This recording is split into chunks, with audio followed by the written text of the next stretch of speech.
Welcome to KB on the Go. This week, I'm coming to you from Cisco Live 2024 at the Melbourne Convention and Exhibition Centre, where AI is taking centre stage in driving the future of technology. Here in Melbourne, we're surrounded by the buzz of innovation and industry leaders, all exploring how Cisco's latest technologies are enabling us to work faster, safer, and smarter. Stay tuned for the inside scoop from some of the world's leading experts presenting at Cisco Live 2024 here in Melbourne, as KBI Media brings you all of the highlights.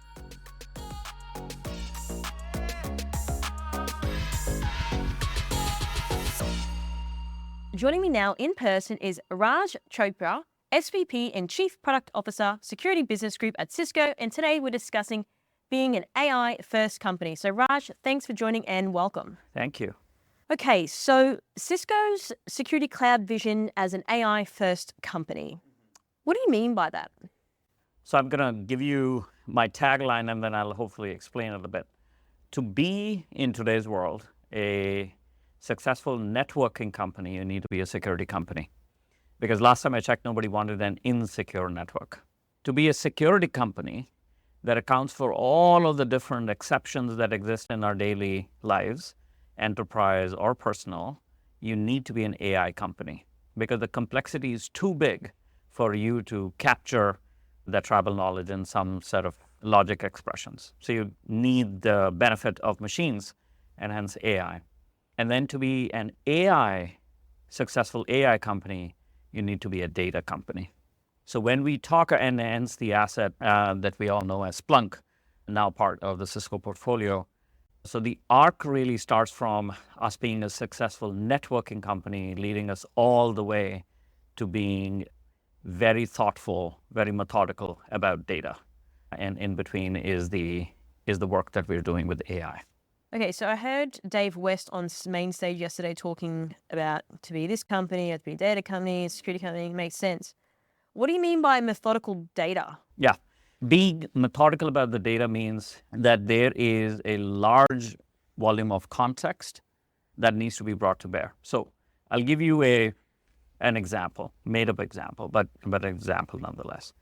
You start to see, let's say, some activity on the network that you're not quite sure, is it really Raj accessing the board materials? Tomorrow is the earnings announcement. Is it really Raj accessing this? That's one part of the context, which is what we are seeing right now in the systems. But the larger context may be, Raj also booked a flight on United Airlines, and he's in Australia. By the way, 2 weeks ago, he got a new phone, so he has a new authenticator app. He has failed 7 logins for a variety of reasons over the past month. Should Raj have access to the board materials? Not can Raj have access to the board materials. Today's security construct ask and answer the question, can Raj access board materials? Based on my job role, based on whatever. But the real question to ask is, should Raj be able to access the board materials, given all of the complexity of my activity over the last days, weeks, months? And that is what the context and methodical bringing together of the data to develop that context helps us provide an answer to the question, should Raj access this material, not can Raj access this material. So what happens if people don't have methodical data on their side? You end up making, with the best of efforts, you end up making substandard decisions. And what that leads to is that usual risk in the day-to-day activities of that particular user, because you're not exactly keeping track of whether this access is fit for purpose, this activity is fit for purpose, but you're doing something today just because it was done yesterday. So you make substandard decisions. You end up making substandard decisions. Okay, so I want to get into something now that is quite topical, which is responsible AI. Everyone's talking about it. Depends on who you ask. I want to know, how is Cisco approaching responsible AI? And then I want to zoom out to what does this actually mean, because there's different definitions of it, but also there are now examples on, the driverless car, the whole biases come into certain things. that I find very interesting area. Yes. So first, responsible AI is a principle by which we've been developing AI-based products in Cisco for years. There is a published manifesto you can Google or search for Cisco and Responsible AI. It takes you to the Trust portal. You can go through all of the details, the principles that we follow, and these are reflected in our development methodology. So this is not a statement of intent. This is a reflection. This is a codification of our development practices, right? So this is not a just sort of airy-fairy statement, but how we develop software. Case in point, I'll give you a couple of data points. I think Dave also mentioned this, but we do today billions worth of minutes of translation, spoken word translation into written text in WebEx. Billions of them every month. There is exactly 0 bytes of meeting minutes that are used for training the models that convert, because spoken word in a meeting is specific to the customer. It is not for us to use that material for training our models. Every bit of training that we do for these models that can now translate from spoken word into written text from 120 different languages without using a single byte of customer voice data. Every bit of the data is synthetic. So we never, ever use customer data to train our models to do transcription from spoken word to written. And this is at a very, very large scale, right? Now, fast forward to some of the other things that we're doing as we're developing capabilities, let's say in a product that we call XDR, Extended Detection Response, that gets used in what is called the Security Operations Center, SOC centers. Now, in that, we do want to use, Cisco Talos has done incident response for thousands of customers over tens of years. Yep. The best practices, not names of customers, but best practices have been distilled into playbooks. So what happens when certain incidents show up? If some activity happens, what's the corrective action for us to take, right? This is fully anonymized. It's not like it has attribution to a particular customer. That data, that anonymized data, is something that we have blended into our AI models, so that is benefiting that Talos tribal knowledge, so to speak, which was captured in documents and PDFs and whatever over the course of thousands of incident responses, is now available to every single one of our customers, because this is a playbook that they can utilize. Anonymized data being used for practical use for all of our customers, right? That's another example of using data responsibly. Then we have bespoke models, which is our own documentation, which is public documentation, but using that to say, instead of when somebody looks up, how do I change, I don't know, the NTP setting, some acronym setting in my product? This is public information, right? And so if you search for it right now, the best answer you're going to get is, well, go to this manual, right? Some manual. And then you're coming to page 47, section 3.4. Whatever.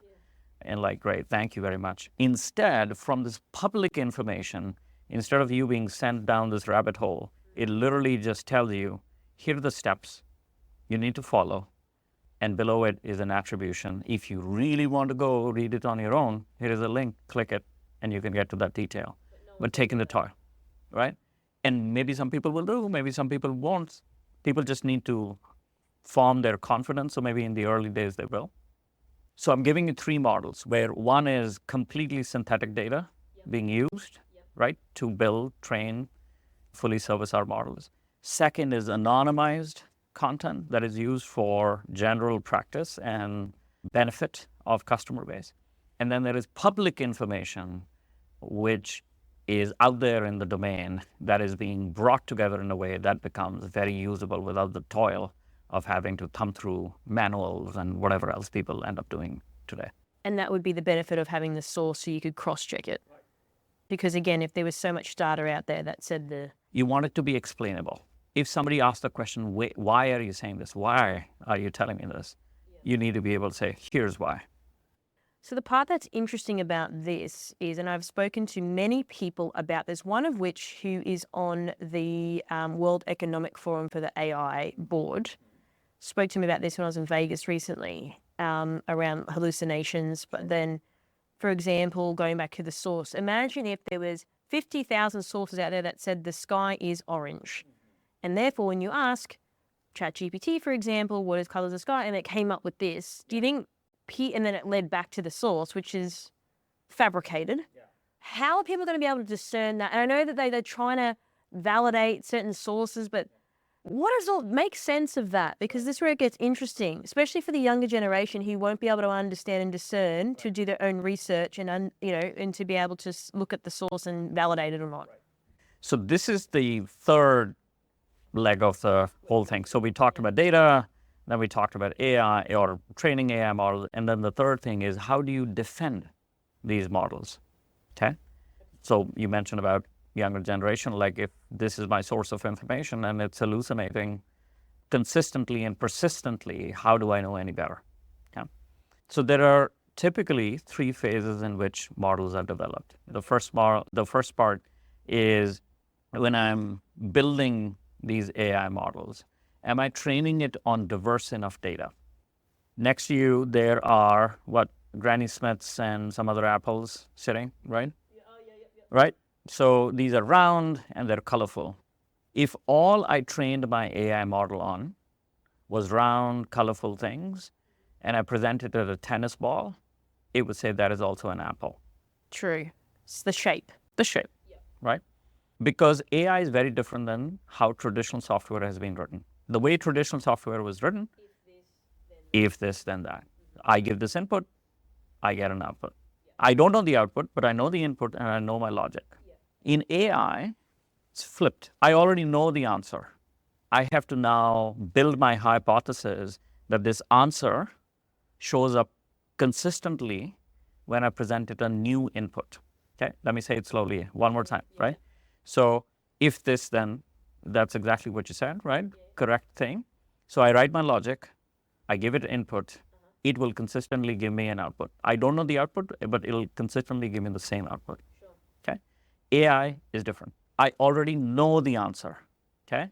Now I need to give it enough input and work my hypothesis such that it shows this output consistently. So what needs to happen if we were looking for apples, right? We'd have to present it oranges and tennis balls and basketballs and whatever, round, circular, colorful things, enough of them so that when a new input is provided, it doesn't hallucinate, it has seen it before, and the weights have been appropriately assigned.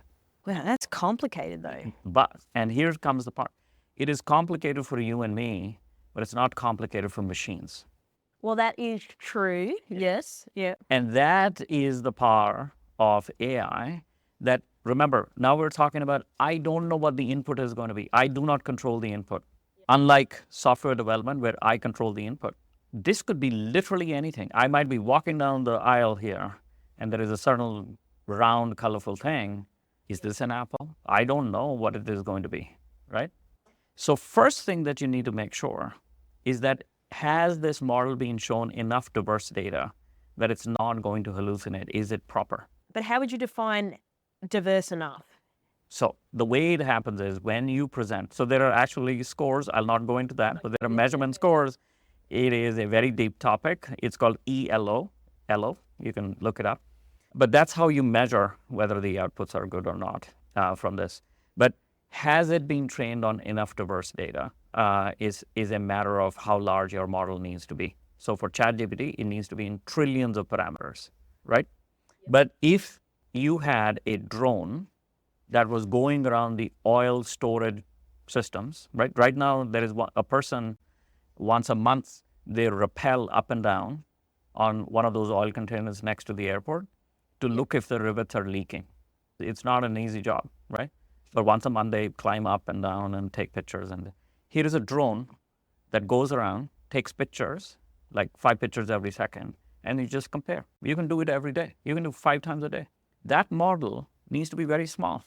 All it needs to know is how do the rivets look, this is the oil container, blah, blah, blah. It's not very large. So you can make it really small. You don't need to train it on a bunch of things other than all the crusty, peeling paint, bad rivets, this and the other. But you don't need to tell it like, how does a submarine look? How does the sky look? How does whatever, right? It's irrelevant. It's a small problem set. So you can have small models, you can have large models. Small models, you don't need to train it on that much diverse because it's fit for purpose, right? Large models are more generic. You ask me anything, translate this to that, whatever, right? So the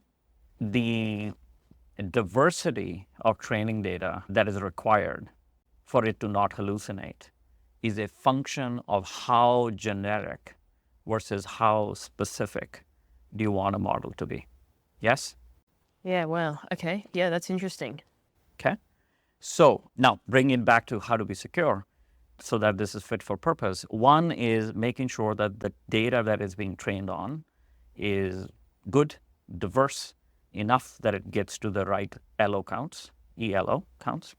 The second is there are biases that creep in because if all we showed this model of apples, right, all we showed were fruits, that would be inadequate. We need to have lots and lots of different kinds of things in there. We need to show it berries and we need to show it, I don't know, watermelons for it to have enough of a diverse thing that it has seen. So it doesn't start to say, if it is small in this size, then it's an apple, right?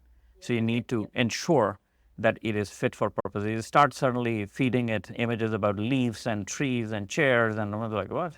That's nonsense, right? So that's the second part, so build, train. And then the third one is where you start to ask questions and get answers back that need to be fit for purpose.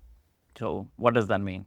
I have this model where I'm going to maybe use the drone example a little bit rather than the apples one. In the drone example, I've got this model and I start to ask like, show me how to make a bomb. Should it answer that question? Never, right? Then it goes around and says, give me the best paint that I can use for this oil tanker, oil container, whatever. Should it answer that question? I don't know. Maybe it should, maybe it shouldn't. Maybe it's biased. Maybe it's giving me the cheapest one. Maybe it's giving me the most expensive one. I don't know. I don't know. But I can't determine that. But the person who's building that application can determine whether this model should answer that question or shouldn't answer that question, right? So there are certain things that it should never answer. Show me how to make a bomb. Never. But can or should this model answer the question, what's the best paint to use? Maybe, maybe not. I don't know. But somebody needs to define whether this is fit for purpose to answer or not fit for purpose. That's the application developer. The person who made that application would says, I am responsible for the upkeep of these oil tankers or containers, whatever. That's their purpose. That's what they do today. If I'm the person who builds the application, I determine whether it is serving the purpose or not serving the purpose. Joining me now in person is Angelique Medina, Head of Internet Intelligence at Cisco ThousandEyes. And today we're discussing data in flight and the risk. So Angelique, thanks for joining and welcome. Thank you. It's great to be here. Okay, so let's start. For people who are not familiar, what's your definition of data in flight? Well, when we think about data in flight, we think about all of the traffic that's flowing across the many, many networks that not only make up the internet, but also private networks as well. So when a lot of people think about the internet, they almost think about it as a utility, where it's just sort of the pipe that's going from one place to the other. But the reality is that it's actually many thousands of networks that are interconnected together. And the way that these networks interconnect with one another is really based on a system of trust. So you're actually talking about traffic that's changing potentially many, many different hands from going from one place to another. Do you think as well, in your experience, Angelique, that people just assume the internet, like I can just start up Google and then I don't have to worry about what happens in the back end? I think that's the way that many people think about it. And it's very easy to think about it because it just sort of works. You type something into your browser and then almost instantaneously you just get a response. It comes up and you don't really think about everything that's happening under the hood. But the reality is that first, you are effectively translating the domain name that you pop into your browser into an IP address. So that is a system that performs that. So you do a DNS lookup. So you're connecting over a network to those servers. You get a response. Then you are connecting over, again, many more networks to the actual web servers for the application or site you're trying to reach. Those web servers may be connecting to many more things on the back end to fetch data. So again, there's so much connectivity all happening under the hood. It happens very fast, but it's actually highly interconnected and interdependent. So with interdependency, obviously it can create issues on downtime, things not working, as we've seen in recent times of interdependencies of systems that we're reliant on. What sort of concerns you around that then, in terms of interdependency? Yeah, I mean, it's very interesting because when you think about a lot of the trends over the last, say, 10 years, there's a lot of concentration of services in actually quite a few parties, if you will. So you think about the big public cloud providers, you think about the major CDN providers. Oftentimes, when something goes wrong with any service, or whether it's a platform service or a network within any of those providers, it can have a very broad ripple effect because you may not even be hosting your application or services in a cloud environment. It just may be that you might be using one of their platform services under the hood. And when you think about, availability of an organization's services, absolutely there's a security element to this. But oftentimes with, when you think about security, issues and folks who may want to impact an organization's services, a lot of times they're trying to impact their availability. And so, availability can be really important to think about from multiple angles, not only in terms of protecting things that might be outside, but also in ensuring rigor internally so that you're not impacted regardless. Yeah, and I guess just following that a little bit more in terms of availability, imagine if the internet just stopped working. Yeah, I mean, it is pretty frightening thought for sure. And, we have seen a lot of instances in which there have been very broad outages, or there's Yes. been widespread disruption. I mean, even think about things like submarine cables. We're here in Australia now. It used to be that there was, only a few cables, even, for example, on the west coast of Australia, and there was several more added over the last 5-6 years. And so there's greater redundancy, but you still have to think about that because I don't know that a lot of people realize that there's actually, whether it's submarine cables or terrestrial networks, a lot of internet providers and cloud providers, they all use the same pipes effectively at the end of the day. And so if something were to happen to those, it can be very broad in terms of the disruption. I want to ask you now about data sovereignty. So in Australia, it's a big conversation. There's probably a lot of companies out there that wouldn't actually know where their data is being stored. So what's your view then on that? Yeah, I think that's a very interesting one. We've seen that also in Europe as well, where there's considerations around that.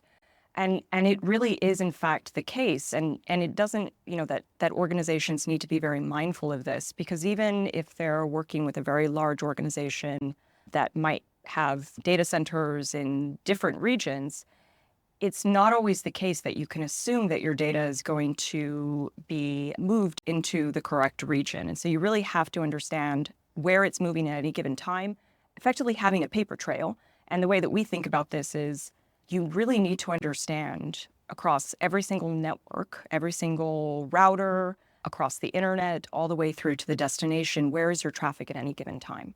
Because we've seen this quite a lot where oftentimes traffic can go out of region when it really shouldn't, not only in terms of where it's destined, but also just sort of incidentally routed. And we've seen this with things like route leaks, where it's very much an accident that traffic might get handed off where it shouldn't.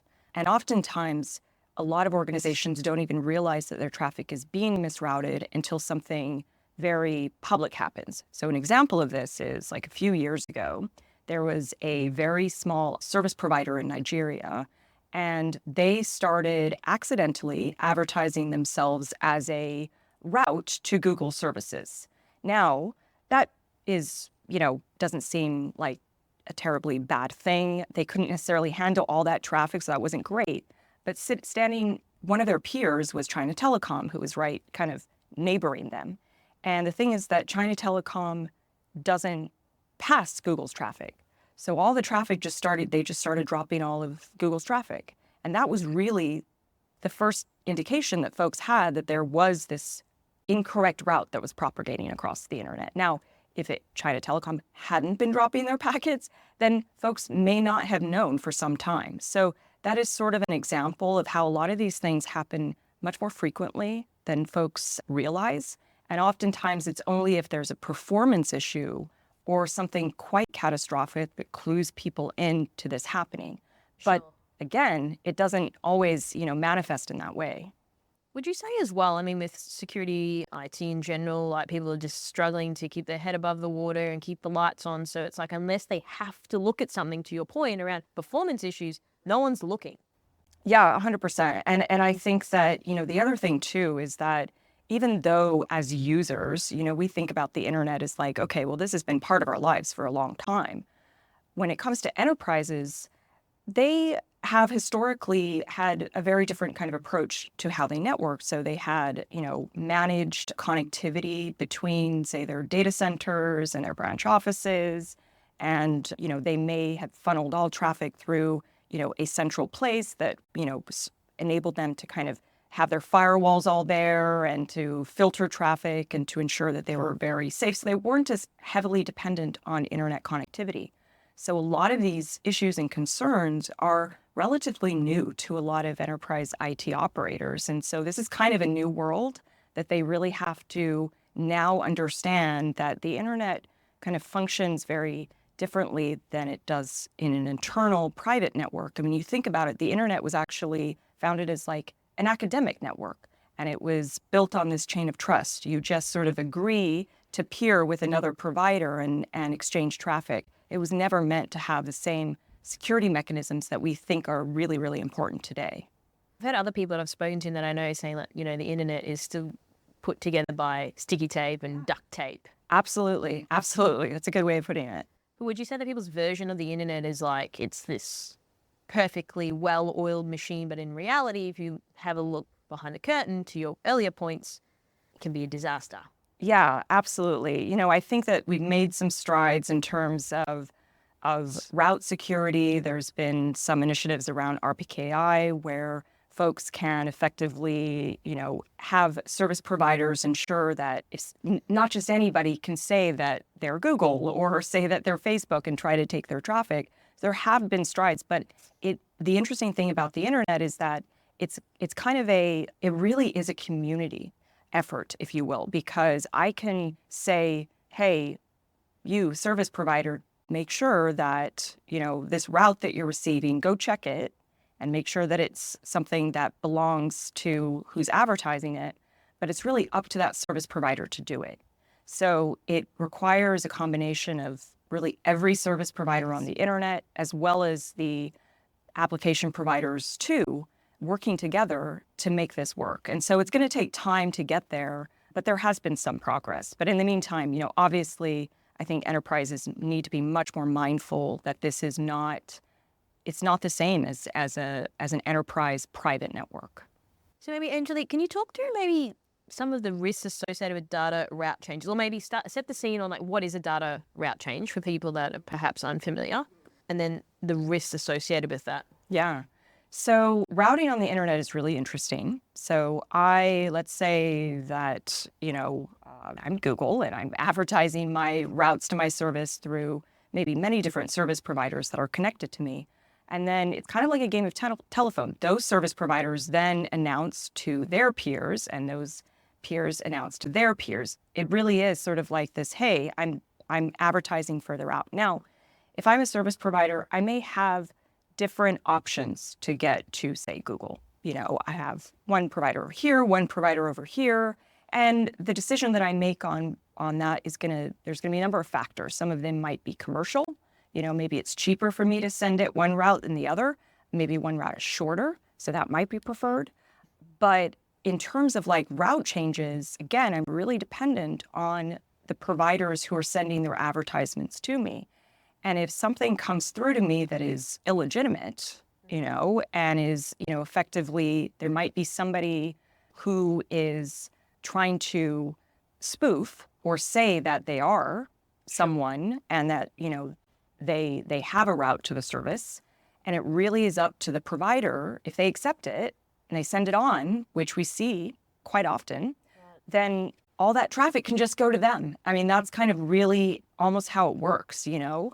Well, it is how it works, you know? And so it's kind of interesting when we think about like those route changes, it really is about, do you trust an advertisement that you've got or a route that you've got from somebody next to you? And because of that, really routes can change on the fly. They're quite dynamic. And like I said, they could change for legitimate reasons. You know, maybe there's a provider thinks I have a shorter route to this service, or maybe I'm taking an alternate path because, you know, I have more favorable kind of commercial arrangements with them. They can really just fluctuate quite a lot. But because of that, it's really important that organizations have really continuous visibility, because sometimes those changes are legitimate and sometimes they're not legitimate. And so really because of that very fluid nature of routing across the internet, it is one of these things that, again, requires a lot of vigilance to kind of ensure that traffic is going where it should at any given time.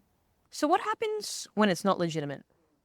Well, I guess a few things can happen. One, as I kind of gave you an example earlier, if it's not a legitimate route, for example, it could impact performance. So maybe traffic is going through networks that it really shouldn't, who don't have the capacity to route that traffic. So it could cause loss. It could cause a very degraded experience for users. It could be something in the example I shared about China Telecom, where the traffic is just black hole because, you know, they just drop that type of traffic. That is quite often a common one in a BGP hijacking scenario where somebody might be advertising routes that they don't own. Because they don't actually have that destination server in their network, the traffic just will get dropped when it hits their network. But other times we see instances like a few years ago, AWS, their Route 53 DNS service was hijacked. Now, that was a very sophisticated hijack in that the attackers effectively compromised a small service provider in North America, and they then, using that service provider system, started advertising themselves as AWS's DNS service. The reason that they were doing that was because they wanted people, and they were filtering out anybody who was requesting the IP addresses for the Ethereum cryptocurrency site. Right. They would then serve them an illegitimate IP address to go to. Right. And then if they went to that IP address, it was spoofing the Ethereum service. And they're putting their details in. And Exactly. Yeah. And so, you know, that is a serious security concern, because now you're effectively, you know, again, it's sort of this spoofing thing. And if somebody is not, you know, very vigilant as a user, you have to remember that, like, even as somebody like Ethereum, you're kind of leaving your users vulnerable if you're not ensuring that their traffic is going to the right place. So it can be quite serious in its consequences. So I've seen another example. I knew you would probably know more than me, but I think it was a company in the US. They sold like these really nice coats. And then apparently people were then calling that company directly to say, hey, like I never got my coat. Like I paid you all this money. Like, where is it? And that's when they started to understand actually something's wrong here. So then that's too late then. 100%. Yeah. I mean, and yes, like there's a whole range of like possibilities in terms of somebody who's like trying to impersonate, right? Whether they're impersonating a brand.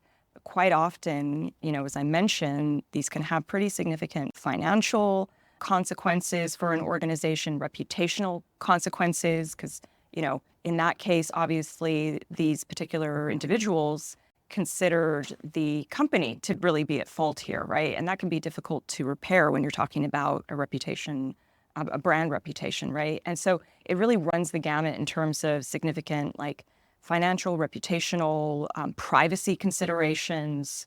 So these are all things that, you know, there's certainly a lot for enterprises today to consider, especially from a security standpoint.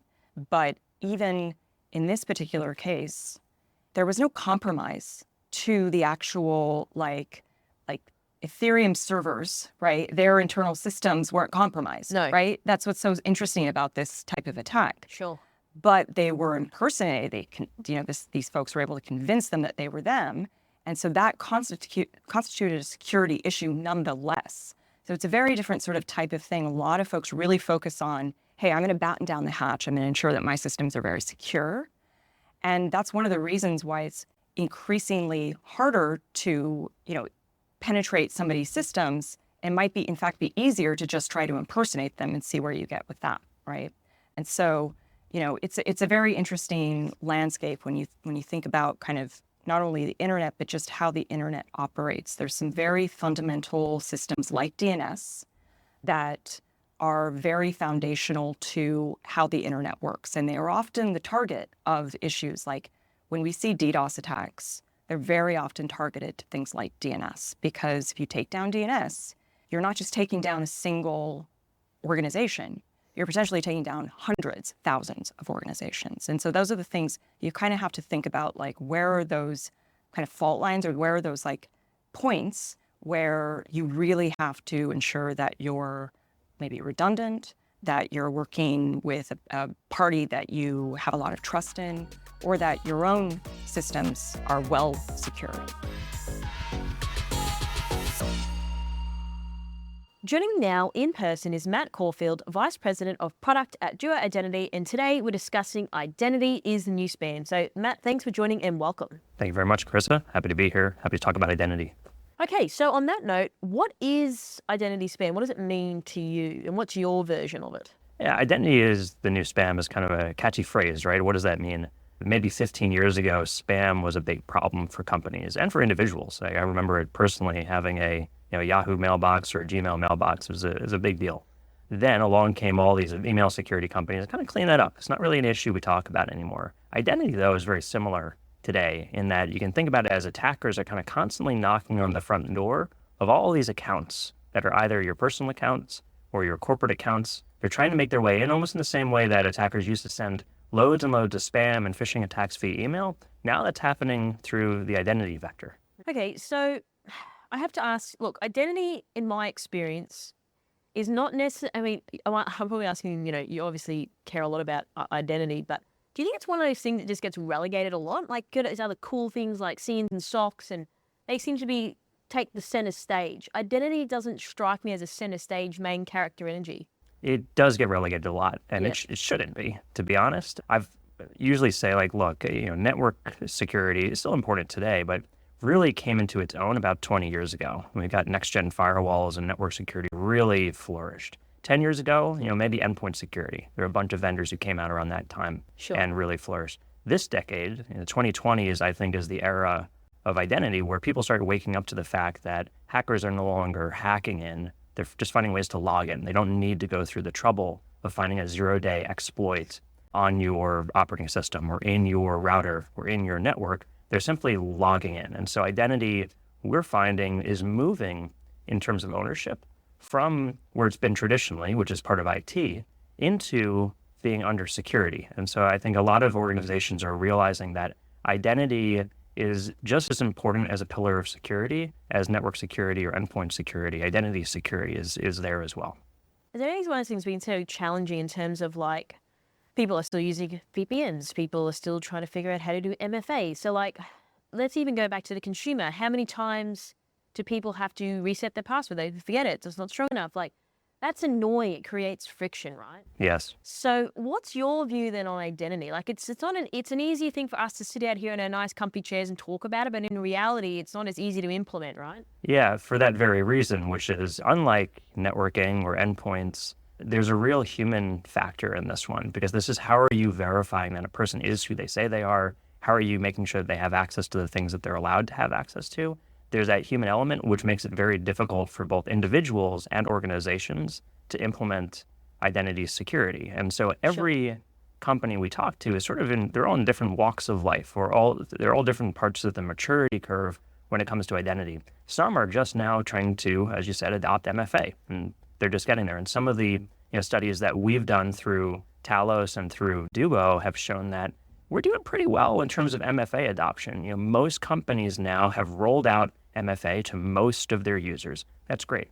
Most companies in North America or globally, would you say? I would say globally. Sure. Certainly, there are many who haven't, and we like to think too it makes that easy.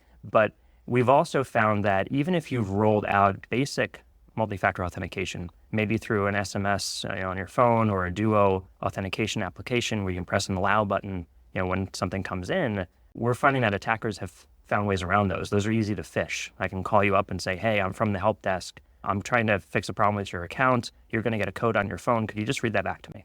And most people will fall for something like that, and they'll give over that 6-digit code. Or, hey, you're about to get a notification on your phone. Could you just press the allow button or read off the code for me so I can understand who it is that's trying to log in? These are ways that attackers are using social engineering to bypass, even if you have MFA, bypass MFA. So we're starting to see the adoption, especially in more sophisticated organizations that care about identity security, phishing-resistant authentication. So that would mean biometrics, using your fingerprint or Face ID, using device trust. So you can only log into certain applications from your work laptop because it's kind of assigned to your account. So this combination of biometrics, passwordless login, so you can't be phished as easily or can't give your password away, FIDO2, cryptographic compliance, all of these things are coming together now for sort of a second wave of MFA. Now, to your point though, not everybody's even gone through the first wave. First wave meaning MFA or 2FA?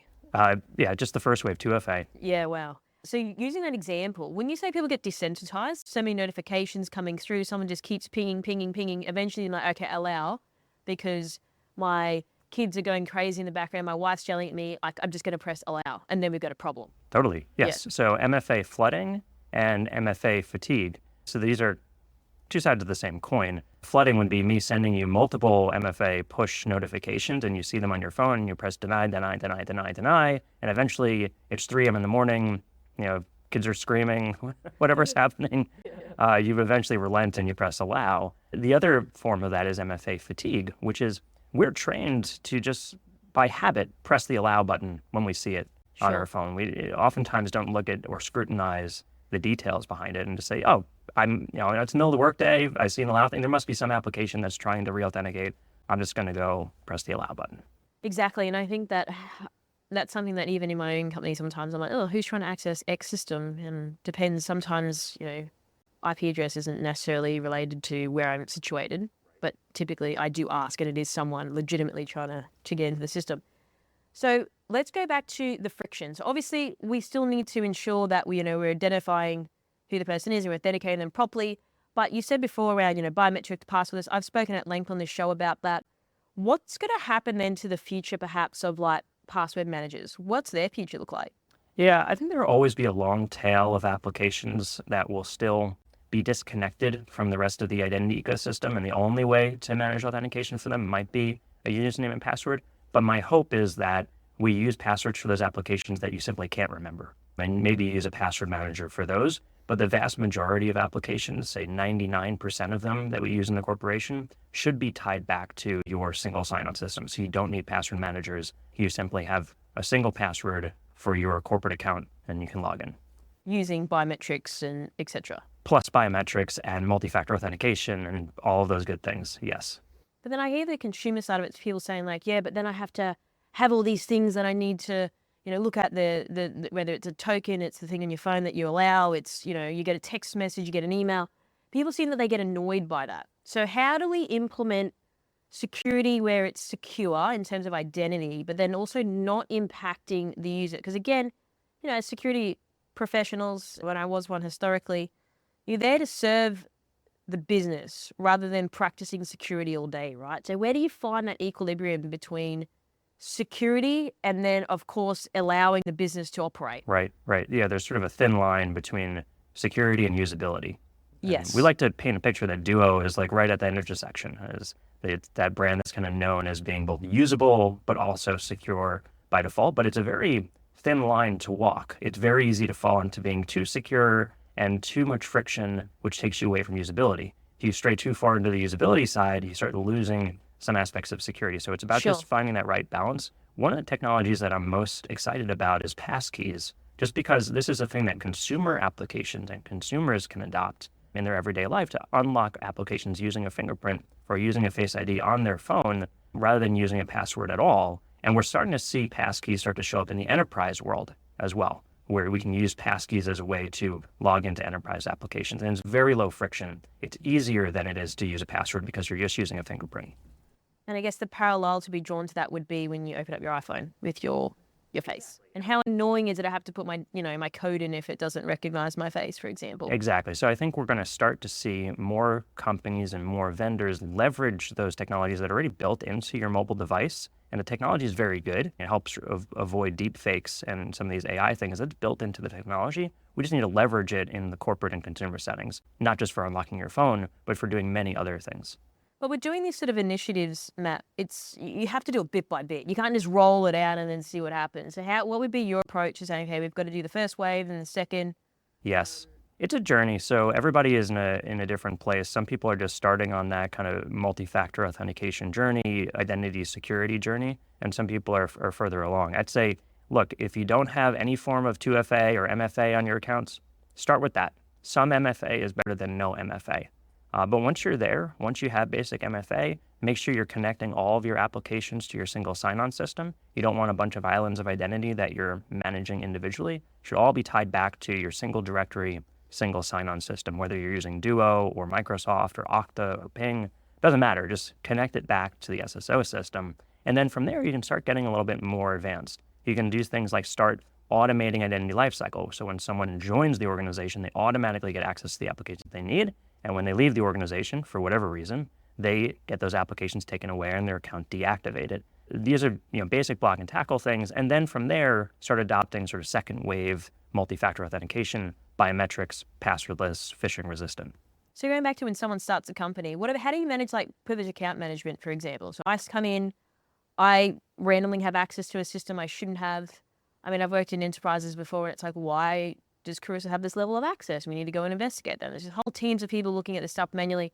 What's going on there? Yes. So there's a lot of exciting innovation in that space. Cisco recently announced identity intelligence back in February, which is a product that I'm intimately involved with. That takes a data-first approach to identity security. So yes, we need to put stronger MFA in place. Yes, we need stronger authentication, but you can't assume that's always going to work or you set it up properly. You need a compensating control there that's providing monitoring. So what identity intelligence does, and what we see a lot of organizations starting to do, is collecting this treasure trove of information that's inside of the identity systems. These single sign-on systems spit out hundreds and thousands of logs every minute of people logging in. We can see which user is logging into which application, using what device, through what network. All that information, yes, we can start processing with AI to understand, all right, this looks good, normal, and secure, or it doesn't. And if it doesn't, we can raise a flag and send that to the SOC, and they can take action. And then what happens? It isolates that person immediately, or like what? It depends on the company. Some people don't want to get into a career-limiting move where they automatically turn off access for the CEO. So there's usually a human in the loop these days, but I think we'll get to the point eventually where these things are more automated. We can at least automate today just re-authenticating you. Like, hey, we saw something weird. Let me just try to re-authenticate you, force you to log in one more time. I think eventually we might get to the point of quarantining an account automatically if we're certain that it looks like it was compromised. So for example, if they know I've gone on vacation, it looks like someone's leveraging my credentials in a weird place to log into something that's privileged, like a finance backend or something like that. You were saying that my account would automatically be quarantined. Is that?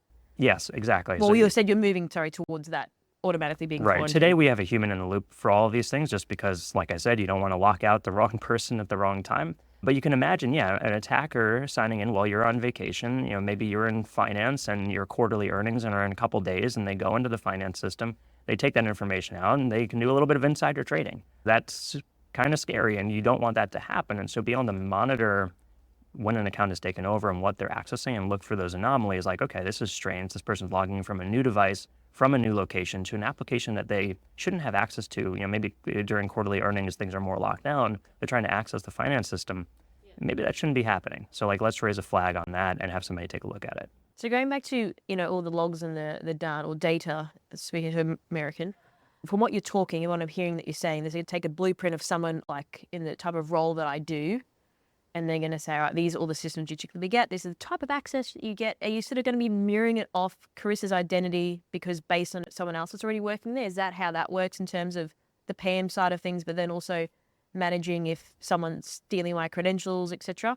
Right. So we're looking for patterns. We look at a lot of information, both who you are, what are the attributes about you, what department are you in, who's your manager, what's your role or job title in the organization. We'll also look at what is the policy associated with your account. So if we look into the identity systems, we can see, okay, Carissa has access to applications A, B, C, and D, and we can also see your behavior. You usually access application A on Mondays and B on Tuesdays. We can take the information about who you are, what you have access to, and what you're doing with that access in order to create what you call it a blueprint. We call it a user 360 view to understand you from all angles, from a bunch of different systems about who you are, what privileged access you have, what regular access you have. So if we see a deviation from that, we can flag it. Do you think as well, from what you're saying, this will reduce like credential stuffing, for example?